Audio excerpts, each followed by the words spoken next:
নমস্কাৰ বন্ধুসকল, মই শ্ৰী ৰূপপ্ৰতিম নাথে। এইবাৰ আপোনালোকৰ সন্মুখলৈ এক বিশেষ সাক্ষাৎকাৰ লৈ আহিছোঁ। এই সাক্ষাৎকাৰত আপোনালোকৰ সন্মুখলৈ আহিছোঁ এজন প্ৰতিষ্ঠিত ডায়েৰী ফাৰ্মৰ সন্মুখলৈ আহিছোঁ। এই ডায়েৰী ফাৰ্মাৰজনে এটকাও খৰচ নকৰাকৈ তেওঁ ফাৰ্মখন সুন্দৰকৈ গঢ়ি তুলিছে, লগতে নিজে প্ৰতিষ্ঠিত হৈছে।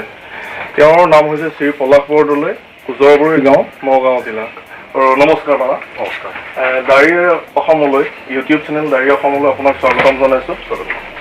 এই গাঁওখনলৈ যেতিয়া মই প্ৰথম আহিছিলোঁ, প্ৰথম আহোঁতে আপোনাৰ নামটো শুনিছিলোঁ, আৰু এই গাঁওখনৰ প্ৰায় প্ৰতিঘৰ মানুহলৈ মই অহাৰ দৰে হৈছে, লগতে ধৰক প্ৰায় শতিঘৰ মানুহলৈ আহিছোঁ। আহোঁতে মই আপোনাৰ নামটো শুনিছোঁ, আৰু প্ৰায় প্ৰতিঘৰ মানুহে গৰু গাইৰ ক্ষেত্ৰত আপোনাক এটা অনুসৰণ কৰে। ইয়াৰ কাৰণ হয়তো আপুনি প্ৰতিষ্ঠিত হৈছে বা আপোনাৰ এই ডায়েৰী ফাৰ্মখনৰ জৰিয়তে সুন্দৰকৈ ঘৰখন চলাব পাৰিছে, সেইকাৰণে নিশ্চয়। বাৰু আপোনাৰ ফাৰ্মখনত কিমানজনী গৰু আছে? মোৰ ফাৰ্মত বৰ্তমান 5জনী গৰু আছে। 5জনী গৰু, হয়। চেউৰী এজনী আছে, হয়, আৰু গাই 5জনী আছে। এতিয়া আপোনাৰ ফাৰ্মখনৰ মুঠ কিমান মান গাখীৰ উৎপাদন হয়? মোৰ 20ৰ পৰা 30ৰ ভিতৰত 30 বৰ্তমান হৈ আছে। মাহিলী উপাৰ্জন আপোনাৰ কিমান মান হয়? মাহিলী উপাৰ্জন আপোনাৰ 20-25 মানৰ ভিতৰতে হৈ আছে বৰ্তমান। আপুনি ধৰক এইখিনি উপাৰ্জনৰ দ্বাৰা ইমান সুন্দৰকৈ ঘৰখন চলাই আছে বা তেনেদৰে প্ৰতিষ্ঠিতও হৈ পৰিছে। আপুনি কিমান দিনৰ পৰা ফাৰ্মখনৰ লগত জড়িত হৈছে বা কিমান চনৰ পৰা ফাৰ্মখনত জড়িত হৈছে? কেনেধৰণে জড়িত হৈ পৰিলে এই ক্ষেত্ৰখনত? এইটো কথা ক'বলৈ গ'লে একচুৱেলি মই 2007 চনতে মই পৰিকল্পনা কৰিছিলোঁ। হয় হয়। 2007 চনত পৰিকল্পনা কৰি একচুৱেলি কি হয়, মোৰ মানে 2জনী লোকেল গৰু আছিলে। হয় হয়। সেই লোকেল গৰু ট্ৰাই কৰা হৈছিলে। মাত্ৰ মানে 300 টকা এটা মোৰ মূলধন। 3জনী গৰুক মানে ট্ৰাই কৰিলোঁ, এজনী একেবাৰতে কমপ্লিট হ'ল, আৰু এজনীক ৰিপিট মাৰিলে দুবাৰ দিবলগীয়া হ'ল। 200 টকা, তেতিয়া দিনত 100 টকা আছিল। তাৰপিছতে তাৰ পৰা 2জনী চেউৰী হ'ল, সেই 2জনী আৰম্ভ কৰা 2007 চনত মানে প্ৰস্তুতি লওঁতে ধৰক 8 চনত হৈছে। তাৰ পৰা সিহঁতৰ পৰা প্ৰডাকশ্যন পাইছোঁ 2008 চনত। 2009-10 খুব ইণ্টাৰেষ্টিং আপোনাৰ আৰম্ভণিটো খুব ইণ্টাৰেষ্টিং। কাৰণ প্ৰথমৰ পৰা আপোনাৰ পৰা কিন্তু মই শুনা নাই যে আপোনাৰ কাৰণে এটকাও খৰচ কৰা নাই। এই কথাটো মই আপোনাৰ পৰা শুনা নাই, এই কথাটো মই গাঁৱৰ বেলেগৰ পৰা শুনিছোঁ। গতিকে আপুনি আজি কথাখিনি আৰম্ভ কৰোঁতে কথাটো মানে মন কৰিবলগীয়া কথা। হয়, কওকচোন।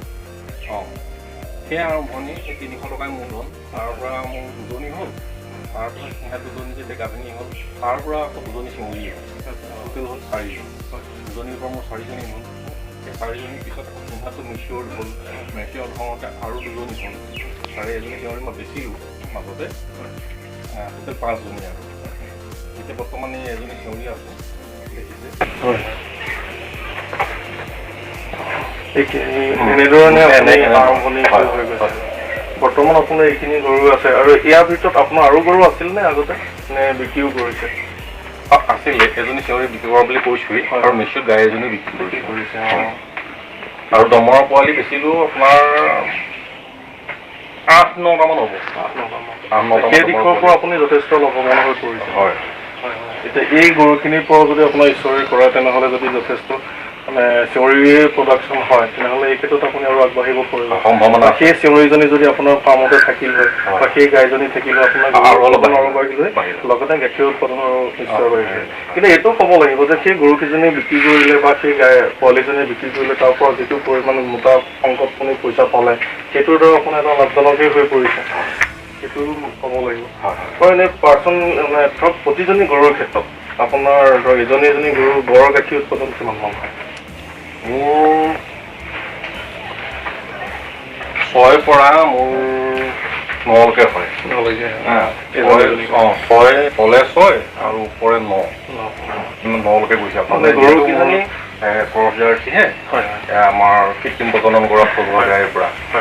এইফালৰ পৰা ধৰক সঠিক হৈছে বুলিয়ে মই ভাবোঁ আৰু। ঠিকে আছে, কাৰণটো হৈছে কি আপোনাৰ এজনী গৰু মোৰ ফালৰ পৰা মই জনাটো ক'ব গৈছোঁ, আপুনি এই ক্ষেত্ৰত আৰ্হি হিচাপে আগবাঢ়িছে বা প্ৰেক্টিকেলি আগবঢ়াৰ কাৰণে আপুনি বেছি অভিজ্ঞ হ'ব। তথাপিতো এজনী জাৰ্চিয়ে যদি 20 লিটাৰ গাখীৰ দিয়ে, এজনী লোকেল গৰুৱে যদি 2 লিটাৰ গাখীৰ দিয়ে, 20 দিয়ে 22 লিটাৰ হয়, আৰু 22ৰ কথা ধৰক 11 লিটাৰ হয়। 11 লিটাৰৰ পৰা ওচৰা-ওচৰি হৈছে। 20 লিটাৰ দিবই বুলি বা 11 লিটাৰ দিব বুলি কোনো কথা নাই। ইয়াতে ধৰক পৰিৱেশ পৰিস্থিতি বা আপুনি চোৱা মেলা অনেক কথা আহিব পাৰে। হ'লেও আপুনি এটকাৰ খৰচ নকৰাকৈ আপুনি 9-10 লিটাৰ বা 9 লিটাৰলৈকে গাখীৰ উৎপাদন 9 লিটাৰলৈকে গাখীৰ আপুনি উৎপাদন কৰিছে। গতিকে সেইটো এটা যথেষ্ট মন কৰিব লগা কথা। এই ক্ষেত্ৰত আপুনি ধৰক গৰুকেইজনী মই যিটো দেখিছোঁ, আপুনি ধুনীয়াকৈ এজনী 50% বা ক্ৰছ গৰুৰে আপুনি সুন্দৰকৈ প্ৰতিপালিত কৰাৰ কাৰণে ইমানখিনি উৎপাদন হৈছে। প্ৰতিপালনৰ ক্ষেত্ৰত আপুনি কি ব্যৱস্থা লয় বা খোৱা বোৱাৰ পদ্ধতি কেনেধৰণৰ বা ঘাঁহ পানী কেনেধৰণেৰে খুৱায়, হাঁহৰ খেতি কৰিছেনে নাই, এইসমূহৰ বিষয়ে অলপ কওকচোন। হয়, খোৱা বোৱা ক্ষেত্ৰত মই কেটেল ফিড দিওঁ আৰু লগত ৰাইচ পুলিচ দিওঁ, মিলৰ পৰা কালেকশ্যন কৰোঁ আৰু চাপৰ দিওঁ। কেঁচা ঘাঁহো দিওঁ, মানে যেতিয়া কিনিব পোৱা যায় এটা সময়ত তেতিয়া কিনো, আৰু ড্ৰাই ছিজনটোত মই অলপ নিজে কষ্ট কৰি পেলাই গোটা সংগ্ৰহ কৰোঁ। মোৰ তেনেকুৱা আছে পুখুৰী পাৰত অলপ খেতিও কৰা আছে, তাৰ পৰা সংগ্ৰহ কৰোঁ। তাৰ উপৰি মই হেৰি দিওঁ, আপোনাৰ ফিড ছাপ্লিমেণ্ট দিওঁ, লগত মিনাৰেল মিক্সাৰ বা কেলছিয়াম, লিকুইড কেলছিয়াম সেইবোৰ দিওঁ। খনিজ লৱণ যে আপুনি ব্যৱহাৰ কৰে এইটোতো খুব ভাল কথাই কৰিছে। প্ৰতিদিনে খনিজ লৱণ ব্যৱহাৰ মই প্ৰতিদিনে কেটেল ফিডটো ধৰক প্ৰতিদিনে প্ৰতিদিনে এনেই ধৰক আপোনাৰ যেতিয়াই খৰালি কালত ঘাঁহৰ অলপ অসুবিধা হয়, কাৰণ আপোনাৰ কিনিবও পোৱা নাযায় বা আপোনাৰ ঘাঁহৰ উৎপাদনটো অলপমান কমি আহে, তেতিয়া সেই ক্ষেত্ৰত আপুনি কি কৰে? মানে ঘাঁহৰ সলনি কিবা কেটেল ফিড বা এনেধৰণৰ কিবা দিয়ে নে বেলেগ পুষ্টিৰ কাৰণে? এতিয়া একচুৱেলি কি হয়, এতিয়া অকণ কেটেল ফিডটো বঢ়াবলগীয়া হয়। এইটো আপুনি খুব ভাল কাম কৰে। কেঁচা ঘাঁহৰ সলনি আপুনি কেটেল ফিড এতিয়া তেওঁলোকক দানাটো বঢ়াই দিবলগীয়া হয়, আৰু মিনাৰেল মিক্সাৰ বা কেলছিয়াম যাতে ক্ষতি নহয় কোনোদিন, তাৰ ওপৰত মানে বিশেষভাৱে লক্ষ্য ৰাখোঁ। এইখিনিয়ে। আৰু এনেই গোহালিটো আপোনাৰ দেখিছোঁ খুব ধুনীয়াকৈ সকাম হৈ আছে। ধুনীয়াকৈ গোহালি যতন বা গাই গৰুৰ যতন কেনেধৰণে লয়? গোহালি বুলি যতন বুলি কওঁতে মানে কি, মই আপোনাৰ চাফ চিকুণ কৰি ৰাখোঁ মজিয়া এখন, ইয়াত যাতে কোনো ধৰণৰ লেতেৰা হ'ব নোৱাৰে। সেইকাৰণে মই 2 টাইম পানী মাৰোঁ, ৰাতিপুৱা পানী মাৰোঁ আৰু আবেলি পানী মাৰোঁ। তাৰ উপৰিও মাজে সময়ে মই ফেনাইল স্প্ৰে কৰোঁ। এইটো ক্ষেত্ৰত হৈছে কি, আপুনি মেষ্টাইটিছ বা মহৰ ফুলা এটা লৈছে, সেই ক্ষেত্ৰত আপোনাৰ সাৱধানটো কেনেধৰণৰ হয়? মেষ্টাইটিছৰ সাৱধানতা বুলি কওঁতে মই সিহঁতক চাফ চিকুণতাৰ ওপৰতে বেছি গুৰুত্ব দিওঁ। তাৰ উপৰি আপোনাৰ এটা স্প্ৰে আছে হুইচ পেক বুলি, গাভিনী অৱস্থাত সেইটো মই মাজে সময়ে মাৰোঁ, সদায় নামাৰোঁ, মাজে সময়ে মাৰোঁ। আৰু মজিয়াখন ধুনীয়া শুকান কৰি আপোনাৰ মেষ্টাইটিছৰ কাৰণে আপোনাৰ সাৱধান বুলি ক'ব লাগিব, কাৰণ আপোনাৰ অইন কিছুমান গোহালিলে গ'লে মজিয়াখন সদায় ভিজি থাকে আৰু সদায় ধৰক আপোনাৰ গেলগেলীয়া হৈ থাকে, কিন্তু আপোনাৰ মজিয়াখন সুন্দৰ হিচাপে ৰাখে। তথা আৰু এটা দেখিলোঁ, দেখুৱাচোন এইফালে গৰুজনী দেখুৱাচোন এবাৰ। এনেদৰে আপুনি গৰু বাহিৰতো উলিয়াই দিয়ে নেকি? মই মাজে মাজে উলিয়াই দিওঁ। এনেকৈ প্ৰতিজনী গৰুৱে বাহিৰলৈ এজনীকে উলিয়াওঁ, এজনী আজি উলিয়ালোঁ, এজনী কালি উলিয়ালোঁ, এনেকৈ কেতিয়াবা গোটেইকেইজনীকে সমানে উলিয়াই দিওঁ। এনেকৈ সময়ৰ মানে লক্ষ্য ৰাখি এইটো কাম কৰোঁ। এইটো কিন্তু আপোনাৰ এটা খুব ভাল প্ৰচেছ দিয়া, মানে ধৰক আপোনাৰ অপেন হাউচিং যিটো ক্ষেত্ৰত, অপেন হাউচিং কৰিবলৈ হ'লে যথেষ্ট ঠাইৰ প্ৰয়োজন হয়, গোহালিটো ডাঙৰ হ'ব লাগে বা বহল ফিল্ড এখনৰ প্ৰয়োজন হয়, আৰু গৰুকেইজনী ডাঙৰ হ'লে আপোনাৰ ধৰক উলিয়াই কৰি নিয়া অসুবিধা হয়। কিন্তু তথাপিতো যে আপুনি গৰুকেইজনী তেনেকৈ বাহিৰত বান্ধেগৈ বা গৰুকেইজনী অলপ খোজ কঢ়াৰ ব্যৱস্থা কৰে, এইটো খুব ভাল, বহুত কিবা কিবি ক্ষেত্ৰত লাভজনক হ'ব পাৰে। এইটো সঁচাই আপোনাৰ একদম মন কৰিব লগা কথা, বা নতুন ফাৰ্মৰ কাৰণে এই প্ৰতিষ্ঠিত এই দাদাৰ এই কথাখিনি মন কৰিব লগা কথা। লগতে ধৰক পোৱালিৰ যতন আপুনি কেনেধৰণে লয়? পোৱালি যতনটো মানে মই কি, পোৱালি প্ৰথম 2 মাহলৈ মই গাখীৰ পৰ্যাপ্ত পৰিমাণে পাওঁ। তাৰমানে পোৱালি প্ৰথম মাহটোতো পোৱালি এৰাখিনিহে মই খীৰাওঁ, সি যিমান পাৰে খাওক, তাৰ পৰা অতিৰিক্ত গাখীৰখিনি মই খীৰাওঁ। তাৰপিছত মই 2 মাহত অকণমান কমালোঁ, 3 মাহত অকণমান কমালোঁ, এনেকৈ কমালোঁ। তাৰপিছত লাহে লাহে ফিড ছাপ্লিমেণ্ট দিছোঁ, কেটেল ফিড অলপ অলপ আৰম্ভ কৰোঁ, কম পৰিমাণে আৰু মানে কম বয়সতে বেছিকৈ দি দিলে পেটত ধৰিব পাৰে, সেইটো কাৰণে অলপ কম অনুযায়ী দিওঁ আৰু। এনেই ডিৱৰ্মিঙৰ ক্ষেত্ৰত ব্যৱস্থা লয়নে? হয়, ডিৱৰ্মিংটো কৰোঁ, মই প্ৰথম 21 দিনতে কৰোঁ, তাৰপিছত 21 দিন জন্মৰ পৰা প্ৰথম 21 দিনত কৰিলোঁ, তাৰপিছত 21 দিনত কৰিলোঁ, তাৰপিছত 21 দিনত কৰিলোঁ। মই 3টা 21 দিন কৰিলোঁ, তাৰ তৃতীয় 21 দিনৰ পিছৰ পৰা আপোনাৰ 1 মাহৰ মূৰত কৰিলোঁ, তেনেকৈ 6 মাহলৈকে প্ৰতি মাহে মাহে কৰোঁ। 6 মাহলৈকে প্ৰতি মাহে কৰোঁ। তাৰপিছত বছৰত কিবা তাৰপিছত মই বছৰত মই দুবাৰটো কমেই থাকিলোঁ, কমে দুবাৰ থাকিলোঁ। আৰু এই ডাঙৰ গৰুবোৰৰ ক্ষেত্ৰতো যিহেতু আপুনি ধৰক ঘাঁহ কেতিয়াবা কিনি খায় বা পানীৰ ঘাঁহো খুৱাব লগা পৰিস্থিতি হয়, আৰু খুৱাবই লাগিব কাৰণ আমাৰ ইয়াত যিহেতু পানীৰ ঘাঁহ পৰ্যাপ্ত পৰিমাণে পোৱা যায় হয়, এতিয়া আপুনি তাৰ কাৰণে সাৱধান সূচত কি ব্যৱস্থা লয়? ডিৱৰ্মিং কৰেনে? কৰোঁ। তেতিয়া মানে কি হয়, পানী ঘাঁহটো খোৱালে আপোনাৰ লিভাৰ ফ্লুক হয়। লিভাৰ ফ্লুকৰ কাৰণে যিটো ডিৱৰ্মিং কৰিব লাগে সেই ধৰণৰ ক্ল'জেণ্টেল হওক, অক্সিক্ল'জেনাইড হওক, কম্পজিশ্যনটো তেতিয়া চেঞ্জ কৰি দিওঁ।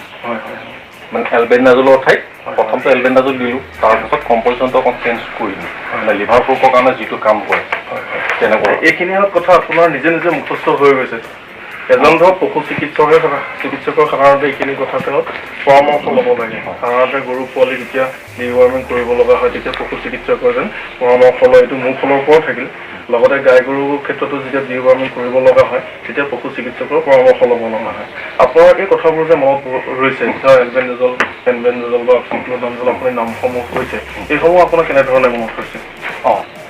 এইবিলাক মানে হৈছে প্ৰথমৰ পৰা মানে মেডিচিনৰ লগত মানে লাগি থাকোঁতে এটা অভিজ্ঞতা হৈ গৈছে। জানো যে পশু চিকিৎসকে আপোনাক প্ৰথম কৰি দিছিল, কিন্তু সেইবোৰ একেখিনিকে খুৱাওঁতে একদম পুৰা মুখস্থ হৈ গৈছে। সেইকাৰণে এতিয়া মই গম পাইছোঁ যে আপোনাৰ গাঁৱৰ মানুহখিনিয়ে গৰু গাইৰ ক্ষেত্ৰত আপোনাক অনুসৰণ কৰে। নিশ্চয় আপোনাৰ এই অভিজ্ঞতাখিনিৰ কাৰণে আপোনাক অনুসৰণ কৰে, আৰু একেৰাহে লাগি থকা এজন ফাৰ্মাৰ মানে এইখিনি অভিজ্ঞতা আল্টিমেটলি হৈ যায়। আৰু গাভিনী গৰুৰ ক্ষেত্ৰত যতন কি কি লয়? গাভিনী গৰুৰ ক্ষেত্ৰতো মই ঠিক তেনেকৈ যতন লওঁ, আপোনাৰ ফিড ছাপ্লিমেণ্টটো দিওঁৱেই, তাৰ উপৰিও কেটেল ফিড দিওঁ, পৰ্যাপ্ত পৰিমাণে যাতে পানী পায়, আৰু অধিক ঠাণ্ডা বা অধিক গৰমৰ পৰা সিহঁতক চেফটিয়া হয়, এইখিনি আৰু সেইখিনি কেয়াৰ লোৱা যায়। সেইখিনি সঁচাই বহুতখিনি মই মানে দেখিছোঁ আপোনাৰ গাভিনী গৰুৰ ক্ষেত্ৰত। মই ধৰক এনেকৈ কিছুমান নদী পাৰৰ, আমাৰ বিশেষকৈ কলঙৰ পাৰৰ গাঁওসমূহলৈ যেতিয়া মই গৈছোঁ, গাঁৱতে তাত দেখিছোঁ ধৰক গৰু প্ৰায় আপোনাৰ এই মাটিৰ পৰা কমচে কম এনেকুৱা 3 মান ওখ ৰাস্তাটোলৈ বা মথাৰলৈ, তাত যেতিয়া গৰু দৌৰ ওখ উঠি যায় তেতিয়া গৰুৱে যথেষ্ট কষ্ট পায়, গাভিনী গৰু কষ্ট পায়। সেইখিনি ক্ষেত্ৰত আপুনি যে তেনেকৈ ৰাখিছে, তাৰ উপৰি ধৰক আইৰণযুক্ত টনিক দিওঁ গাভিনী অৱস্থা। মিনাৰেল মিক্সাৰত সাধাৰণতে সেইসমূহ থাকেই, খনিজ লৱণ বুলি কওঁতে আইৰণ আৰু ঠিকে আছে। আপুনি যে ইমানখিনি এনেধৰণে মেনেজমেণ্ট কৰি পেলাই গাখীৰ উৎপাদন কৰে আৰু বাহক সেইখিনি মোৰ সলনা থাকে। এইখিনিতে এটা প্ৰশ্ন আহিল যে আপুনি ধৰক গাখীৰ উৎপাদন কৰিছে, এজনী এতিয়া গৰুৱে 9 লিটাৰলৈকে আপোনাৰ ধুনীয়াকৈ গাখীৰ উৎপাদন দি আছে। গতিকে ধৰক 4জনী গৰুৰ ক্ষেত্ৰত আপোনাৰ 9×4 40 লিটাৰেই হয়, গতিকেজনী একেলগে গাখীৰ দি থাকে, 40 লিটাৰ গাখীৰ আপোনাৰ উৎপাদন হয়। এতিয়া এই গাখীৰখিনি আপুনি ক'ত বা মাৰ্কেটিং কেনেধৰণে কৰে? মাৰ্কেটিং কি আমাৰ ওচৰৰ বেবেজীয়া এখন মানে বৰা চুইচ বুলি মিঠাই দোকান আছে, হোটেল হোৱা ৰেষ্টুৰেণ্টো হৈছে, মই গোটেই গাখীৰখিনি বৰা চুইচত দিওঁ। তাৰপিছত পিছবেলা গাখীৰটো মই তাত নিদিওঁ, পিছবেলা গাখীৰটো আমাৰ জামুগুৰিতে এখন ডায়েৰী আছে, আপোনাৰ পুৰবী ডায়েৰী, পুৰবীটো actually brand name, Wamul company. Company নহয়, এইটো এটা ইউনিয়ন লিমিটেড, মানে সমবায় সংঘ লিমিটেড। আবেলি গাখীৰটো মতা ৰাতিপুৱাটো বৰা চুইচত দিওঁ, আবেলি সমবায় সমিতিত যিহেতু আপুনি গাখীৰ দিয়ে, ইয়াৰ লগত জড়িত আৰু আপুনি একেৰাহে আপোনাৰ গাখীৰ উৎপাদন হয় যেতিয়া, এটা মই শুনামতে সমবায় সমূহৰ বা সমবায় সমিতিৰ যেতিয়া সদস্য হ'ব লাগে এটা নিৰ্দিষ্ট দিন থাকে, আপোনাৰতো গোটেই বছৰটো আপুনি তাত গাখীৰ দিয়ে, গতিকে আপুনি তাৰ স্থায়ী সদস্যই বুলিব পাৰে। হয়, গতিকে আপুনি ধৰক এই সমবায় সমিতিৰ বিষয়ে কি জানে? সমবায় সমিতি বুলি ক'লে ধৰক মানে 10জনমান মানুহ লগ লাগি পেলাই তাৰে ধৰক প্ৰেচিডেণ্ট ছেক্ৰেটৰী বাছনি কৰিলোঁ, বাকীকেইজন মেম্বাৰ লৈ পেলাই এটা সুসংবদ্ধভাৱে মানে গাখীৰ সংগ্ৰহ কৰি নিৰ্দিষ্ট জেগাত তাক দিয়া কৰি হৈছে সমবায় গাখীৰৰ ক্ষেত্ৰত। মই সেনেকেই বুজি পাওঁ। সেইখিনিয়ে আৰু চাব গ'লে ভেটিটো সেইটোৱে, এখন সমবায় সমিতিৰ ভেটিটো সেইটোৱে হয়গৈ। গতিকে ধৰক আপোনাৰ এই মাৰ্কেটিঙৰ ক্ষেত্ৰত ধৰক প্ৰথম আপুনি ক'লে যে হোটেল, এতিয়া আমাৰ যিসকল নতুন ফাৰ্মাৰ, ইয়াৰ আগতে মই যেতিয়া আপোনাৰ ভিডিঅ'সমূহ আপলোড কৰিছিলোঁ গৰুৰ বিষয়ে, তেতিয়া মানে কমেণ্ট কিছুমান আহিছিলে যে অসমৰ মাৰ্কেট প্লেচৰ বিষয়ে আপুনি দাদা জনাবচোন। এতিয়া ধৰক মই এই ক্ষেত্ৰত লগাতকৈ এজন ধৰক আৰ্হি দেখুওৱা, তেওঁ ধৰক আজি কম গৰু নিজে এজনী গৰু নিকিনাকৈ তেওঁ যিহেতু মই মোৰ ভিউৱাৰসকলক ক'ব খোজোঁ কাম কৰি আছে, তেওঁ যিহেতু আপোনাৰ মাৰ্কেটিঙো কৰিছে, আপোনালোকে এতিয়া প্ৰথম ক্ষেত্ৰত তেওঁলোকে দেখিব যে প্ৰথম ক'লে আপুনি যে হোটেল বা চুইটছ, হোটেল বা চুইটছত মানে গাখীৰসমূহ দিয়া আছে। 2 নম্বৰ হ'ল সমবায় সমিতি, সমবায় সমিতি আৰু গাখীৰৰ হোটেলত দিয়া হ'ল। আৰু 3 নম্বৰ এখন এনেকৈ গাঁৱত যিসকল মানুহে গাখীৰ নাই বা গৰু নোপোহে, তেওঁলোকেওতো গাখীৰৰ এখন গ্ৰাহক হয়, তেওঁলোককো দিয়ে নে আপুনি গাখীৰ বেচেনে? গাঁৱৰ মানুহে বিচাৰে নে আপোনাৰ? হয় বিচাৰে তেনেকৈ দিম।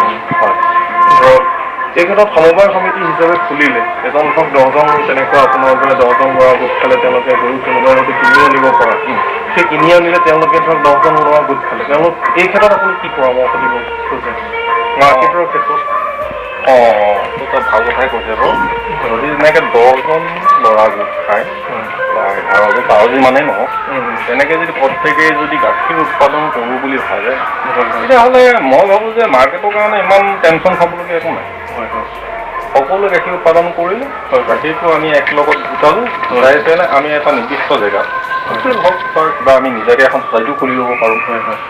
আমি নিজৰ ভিতৰতে আমি বেছি কৰে তেনেকৈ একেলগে নি পেলাই তাত ধৰক 10জন মানুহ গোট খোৱাৰ লগে লগে 10খন হোটেলো তেওঁলোকে গোটাব পাৰিব। 10খন হোটেল গোটালে তেওঁলোকে নিজে প্ৰত্যেকেও এজন লাগে, আজি এওঁ গ'ল, কাইলৈ তেওঁ গ'ল, যিহেতু মানে মানুহ বাঢ়ি যোৱাৰ লগে লগে পাৱাৰটো বাঢ়ি যাব।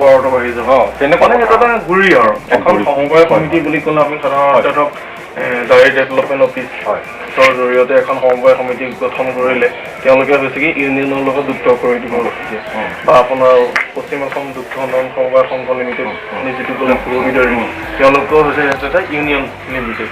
কিন্তু যিটো ভেটিটো বুলি ক'বলৈ হ'লে কি মানে 10জন মানুহ গোট খালে, তেওঁলোকে নিজে নিজে স্বতন্ত্ৰভাৱে আপোনাৰ গাখীৰৰ যদি বিক্ৰী কৰিবলৈ হোটেল বিচাৰি তেওঁলোকে ধৰক প্ৰত্যেকে নিজে বেচিলে নিজে পইচাটো হাতত পায়।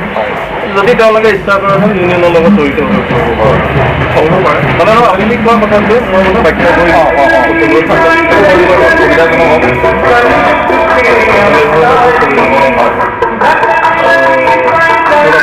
পাৰ্চনেলি যে ধৰক দিয়ে গাখীৰটো দিয়ে, এই ক্ষেত্ৰত ধৰক কোনো মানুহে হওক এইখনো এখন ডাঙৰ বজাৰ বুলি ক'ব পাৰি। যিসমূহ মানুহৰ গাখীৰ ধৰক আপোনাৰ ঘৰত গৰু নাই, গাখীৰ তেওঁলোকৰ প্ৰয়োজন 8 লিটাৰ লাগে, তেওঁলোকক 1 লিটাৰ লাগে, এই ক্ষেত্ৰত আপুনি কি মানে পৰামৰ্শ দিব পাৰে? ধৰক আপোনাৰ হৈছে কি কোনোবাই স্কুটিত লৈ গ'ল বা স্কুটাৰত বা বাইকত যদি গাখীৰখিনি লৈ যায়, লৈ গ'লে আকৌ জুখি দি থাকোঁতে এটা সময়ৰ অপচয় হয়, বা এই ক্ষেত্ৰত আপুনি কেনেধৰণে ৰাইজক দিলে ভাল হ'ব যেন আপুনি ভাবে?